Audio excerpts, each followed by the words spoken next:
மத்திய பிரதேசத்தில் இருமல் மருந்து குடித்து குழந்தைகள் உயிரிழந்த விவகாரத்தில் அரசியல் நெருக்கடியால் தமிழகத்தின் மீது குற்றஞ்சாட்டப்படுவதாக மருத்துவத்துறை அமைச்சர் சுப்பிரமணியன் தெரிவித்துள்ளார்.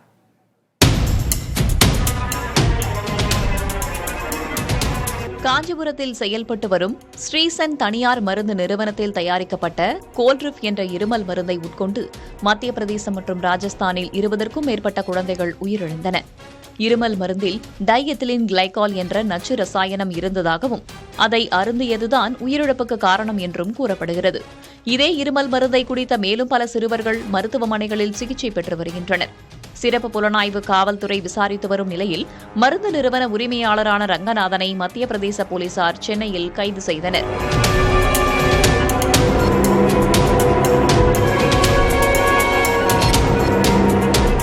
குழந்தைகள் உயிரிழப்புக்கு தமிழ்நாடு அரசின் அலட்சியமே காரணம் என்றும் வெளிமாநிலங்களுக்கு அனுப்பப்படும் மருந்துகளை ஆய்வுக்குட்படுத்த வேண்டியது மாநில அரசின் பொறுப்பு என்றும் மத்திய பிரதேச பொது சுகாதாரத்துறை அமைச்சர் நரேந்திர சிவாஜி பட்டேல் கூறியுள்ளார். ஆனால் அரசியல் நெருக்கடியால் தமிழகம் மீது குற்றம் சாட்டப்படுவதாக மருத்துவத்துறை அமைச்சர் சுப்பிரமணியன் தெரிவித்துள்ளார். சரியா ஆய்வு பண்ணி இதுல பாதிப்புக்குள்ளாகிற அந்த மருந்து இருக்கு, கலப்பு இருக்கு அப்படிங்கறத இங்க சொல்றோம். அவங்க ஒன்றிய அரசும் மத்திய அரசும் இல்ல அப்படின்னு சொல்றாங்க. அதுக்கப்புறம் அது பாதிப்பு ஏற்பட்டதுக்கு அப்புறமும் இல்லன்னு சொன்னாங்க.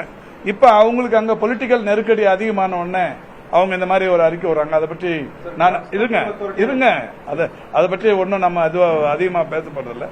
இந்த நிலையில தான் அந்த கம்பெனியை மூடுறதுக்கு நடவடிக்கை எடுத்து சீல் வச்சாச்சு, ப்ரொடக்ஷன் ஸ்டாப் பண்ணியாச்சு.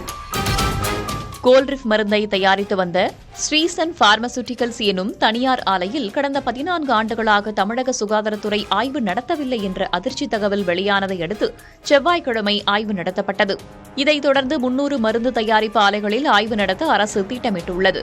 நாடெங்கும் உற்பத்தி செய்யப்படும் இருமல் மருந்துகளின் தரத்தை சோதித்து ஆவணங்களை தணிக்கை செய்ய மத்திய அரசின் மருந்து கட்டுப்பாட்டு அமைப்பு திட்டமிட்டுள்ளதாக தகவல் வெளியாகியுள்ளது.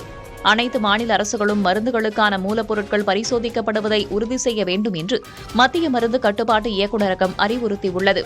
இதற்கிடையே இந்தியாவில் விற்கப்படும் மருந்துகளின் தரச்சோதனையில் ஒழுங்குமுறை குறைபாடு இருப்பதாக உலக சுகாதார நிறுவனம் சுட்டிக்காட்டியுள்ளது.